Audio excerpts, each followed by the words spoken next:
वो समस्त कष्टों को हरने वाला है। उसके सानिध्य में ऋषि लिखते हैं दुखों का लेश भी नहीं रहता, और वो इस सारे संसार को रचने वाला है, सारे संसार का रचयिता है वो। एक व्यक्ति कहता है ईश्वर ईश्वर करते हो, उसकी सिद्धि कैसे करते हो, भगवान है भी कि नहीं है?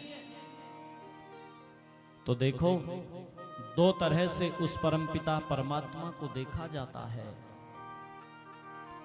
वेद ने कहा दुनिया के लोगों देखना चाहते हो, बोले हाँ देखना चाहते हैं। तो उन्होंने कहा पश्ये देवस्य काव्यम नममार न जीर्यति, उस जगन नियंता के काव्य को देखो। दो तरह का काव्य है उस प्यारे प्रभु का। एक काव्य है श्रव्य काव्य, जिसको हम वेद कहते हैं, इसलिए वेद का एक नाम श्रुति भी है। सुन करके याद रखा इसको लोगों ने, श्रुति। और दूसरा काव्य है दृश्य काव्य। ये सारे का सारा संसार जो दिखाई दे रहा है, जैसे घड़े को देख करके पता लगता है कि घड़ा अपने आप नहीं बना है, घड़े को बनाने वाला कोई ना कोई तो जरूर है। ऐसे ही इस सारे के सारे संसार को देख करके पता लगता है कि ये सारा संसार भी अपने आप नहीं बन गया। इस सारे संसार को बनाने वाली भी कोई सत्ता, कोई शक्ति जरूर है। और न केवल बनाने वाली, बल्कि इसको बिल्कुल गति में बांधा हुआ है। ठीक समय पर सूर्य निकलता है। आज से लाखों वर्ष पहले चले जाइएगा आप, जिस समय पर 1 लाख वर्ष पहले सूर्य निकला था, आज भी बोलो कभी ऐसा नहीं हुआ कि सूर्य भगवान ने कह दिया हो कि आज ऐसा करता हूं थोड़ा लेट चलूंगा, है जी? कभी ऐसा नहीं हुआ। और देखो आर्य समाज के एक बड़े विद्वान हुए पंडित बुद्धदेव विद्यालंकार। सन्यास लिया उन्होंने, गीता का भाष्य किया उन्होंने। और जहां से मैं आया हूं मेरठ की वो क्रांतिकारी धरा, वहां पर उन्होंने एक गुरुकुल की स्थापना की, प्रभात आश्रम। वो कहा करते थे अपने प्रवचनों में, सुनो दुनिया के लोगों, जिस व्यक्ति को परमात्मा का बनाया हुआ एक पत्ता उस परमात्मा की सत्ता की अनुभूति नहीं करवाता, वो व्यक्ति कितने ही मंदिर मस्जिद गिरजे गुरुद्वारों में घूम जाए, उसे कभी परमात्मा का साक्षात्कार हो ना सकेगा। एक एक पत्ते को देख करके पता लगता है भगवान का भक्त तो उसको जर्रे जर्रे में देखता है। ईशावास्यम इदम सर्वम यत् किंच जगत्याम जगत, कण कण में उसे अपना वो प्रीतम नजर आता है। बस देखने की दृष्टि होनी चाहिए। हर आदमी की अपनी दृष्टि होती है, अपना काम करने का तरीका होता है। एक व्यक्ति कहता है कि गिलास आधा खाली है, लेकिन वहीं एक व्यक्ति कहता है नहीं नहीं साहब, गिलास तो आधा भरा हुआ है। जब दृष्टि आ जाती है ना, तो फिर जर्रे जर्रे में उसको अपना प्रीतम नजर आता है। कैसी स्थिति हो जाती है? उपासना से उठ करके चला है भगवान का भक्त, और जब जा रहा है किसी काम के लिए, भौतिक काम के लिए निकला है, तो रास्ते में किनारे पर खड़ी हुई झाड़ियों में उसकी चादर फंस गई, कांटों में। ओहो, जब चादर फंसी ना, तो चादर को छुड़ाते हुए बोला, प्रभु हर समय की मजाक अच्छी नहीं होती, लाओ मेरी चादर छोड़ दो, मुझे कुछ और भी काम करने हैं दुनिया के। अपना प्रीतम नजर आता है, और तब वो एक ही बात कहता है। एक गीत के लिए मुझे कई दिन से जो है वो प्रकरण आ नहीं रहा था, आज संयोग से आ गया है, तो मैं उसकी पंक्तियां सुनिएगा आप।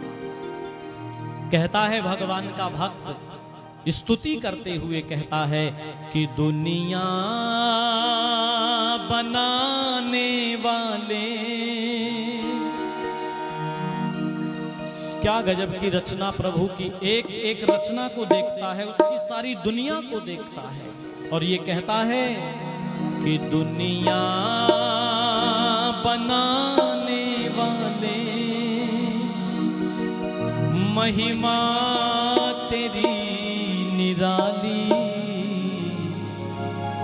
चंदा बनाया शीतल, सूरज में आग डाली, दुनिया बनाने वाले, महिमा तेरी निराली, चंदा बनाया शीतल, सूरज में आग डाली, दुनिया बनाने वाले, महिमा तेरी निराली, चंदा बनाया शीतल, सूरज में आग डाली, दुनिया बनाने वाले।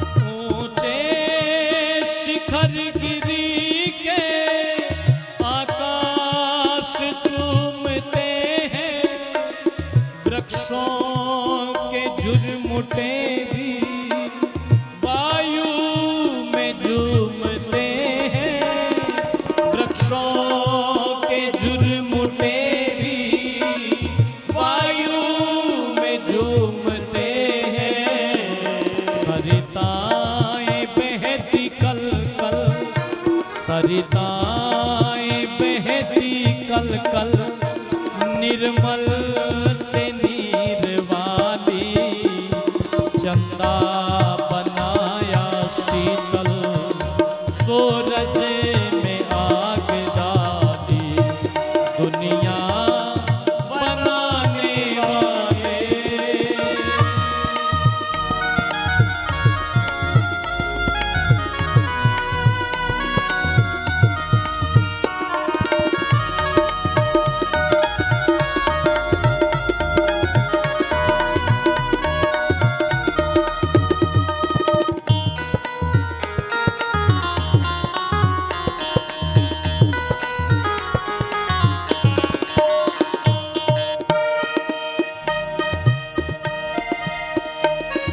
संसार की नदी सब सागर में जा रही है, सागर की भी तरंगे गुण तेरे गा रही है, सागर की भी तरंगे गुण तेरे गा रही है, सागर की भी तरंगे गुण तेरे गा रही है, इस वेश वाटिका का, इस वेश वाटिका का केवल तू ही है माली, चंदा बनाया शीतल, सूरज में आग डाली,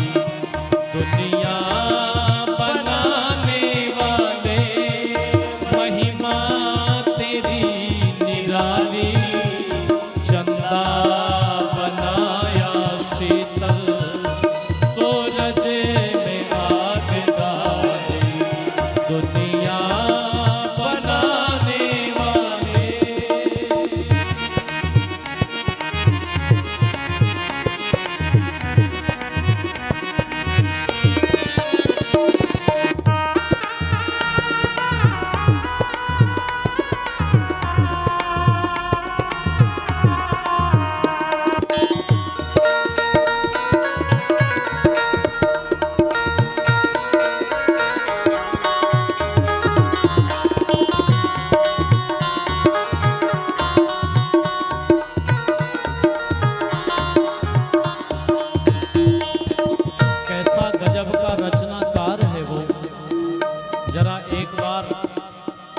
निगाहें उठा करके कैलाश जी चंद्रमा को भी दिखा दो।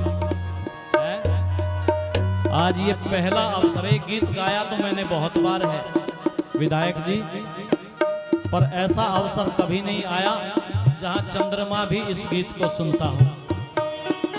है जी, ये अवसर आज ही उपस्थित हुआ है।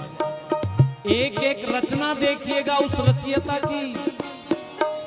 फूलों का चूस कर रस कैसा मधु बनाए, मधुमक्खी में भी तूने क्या यंत्र है लगाए। फूलों का चूस कर रस कैसा मधु बनाए, मधुमक्खी में भी तूने क्या यंत्र है लगाए। मधुमक्खी में भी तूने क्या यंत्र है लगाए। मधु सब के मन को भाए, मधु सब के मन को भाए। लाला हो चाहे लाली, चंदा बनाया शीतल, सूरज में आग डाली दुनिया बनाने वाले। कैसे गजब के यंत्र उस प्यारे पिता ने मधुमक्खी के शरीर में लगाए हैं। नाजुक सी कोमल सी फूलों की पंखुड़ियों के ऊपर बैठती है मधुमक्खी और वहां से मधुर शहद प्राप्त कर रही है।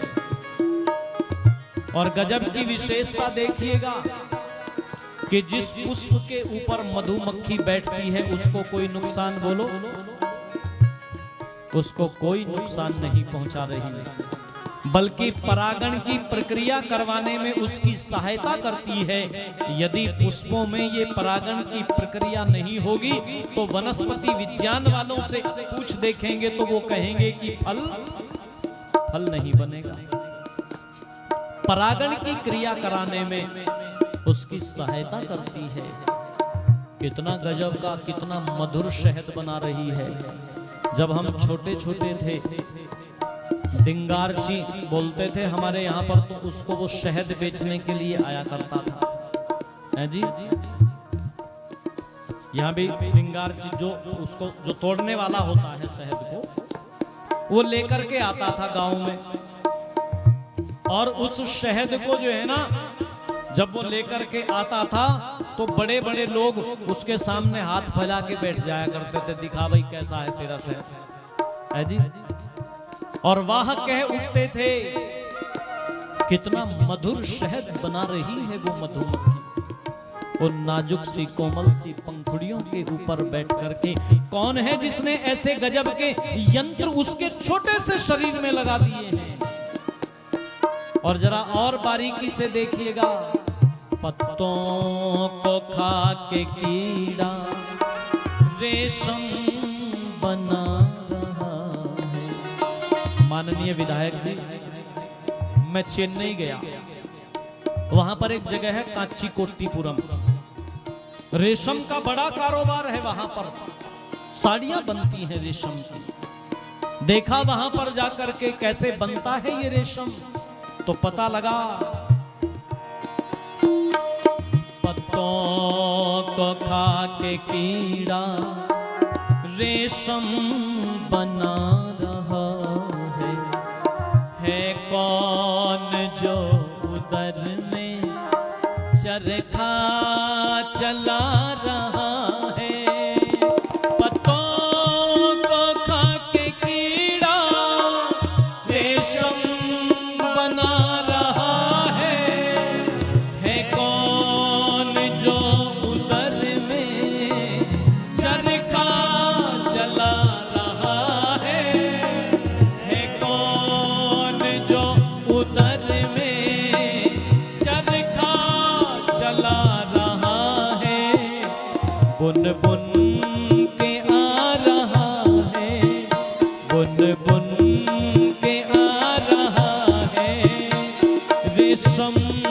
का लच्छा जाली, चंदा बनाया शीतल, सूरज में आग डाली, दुनिया बनाने वाले, महिमा तेरी निराली, चंदा बनाया शीतल, सूरज में आग डाली, दुनिया बनाने वाले।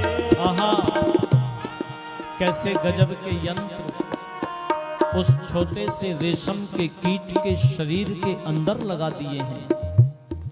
बड़ा छोटा सा होता है, सहतूत के पत्तों को खाता है। आ जाइए बहन जी, आगे आ जाओ, यहीं हमारे मध्य में हमारी सभापति महोदया आदरणीय बहन सुमित्रा जी हमारे मध्य में। एक बार जोरदार करतल ध्वनि से बहन का स्वागत करें। सहतूत के पत्तों को खाता है और उन पत्तों को खा करके कीमती रेशम बना रहा है। कितना कीमती रेशम! चेन्नई की बात मैं करने लगा हूं, कांचीकोट्टीपुरम। उन्होंने बताया, आचार्य जी यहां पर 1.5, 2, 2.5, 3 लाख रुपए की भी साड़ियां बनती हैं, रेशम की साड़ियां। तो मैंने कहा इतना कीमती होता है रेशम? मेरे को तो यही पता था रेशम का कुर्ता 2.5, 3, 4 हजार रुपए मीटर तक का तो मैंने देखा है लोगों को पहनते हुए, पर इतनी महंगी बोले हाँ।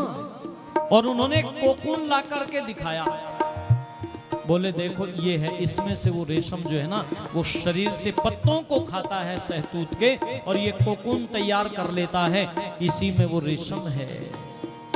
कितना कीमती रेशम बना रहा है। वाह रे मेरे पिता, मेरे प्रभु, कैसे गजब के यंत्र उस रेशम के कीट के शरीर में तुमने लगा दिए हैं। और जरा देखें कैसी इंजीनियरिंग की ट्रेनिंग दी है उस पिता ने पशु और पक्षियों को। बरसात के दिनों में लिंटर टपकते देखा, पहिए के घोंसले में पाई न जल की रेखा। बरसात के दिनों में लिंटर टपकते देखा, भैया के घोंसले में पाई न जल की रेखा। भैया के घोंसले में पाई न जल की रेखा। क्या तकनीकी सिखाई, क्या तकनीकी सिखाई तूने ओ जग के वाली। चंदा बनाया शीतल, सूरज में आग डाली, दुनिया बनाने वाले, महिमा तेरी निराली। चंदा बनाया शीतल, सूरज में आग डाली, दुनिया बनाने वाले। मोरों के पंख देखो क्या विचित्र चित्रकारी। कोयल बनाई काली, आवाज प्यारी प्यारी। मोरों के पंख देखो क्या विचित्र चित्रकारी। कोयल बनाई काली, आवाज प्यारी प्यारी। कोयल बनाई काली, आवाज प्यारी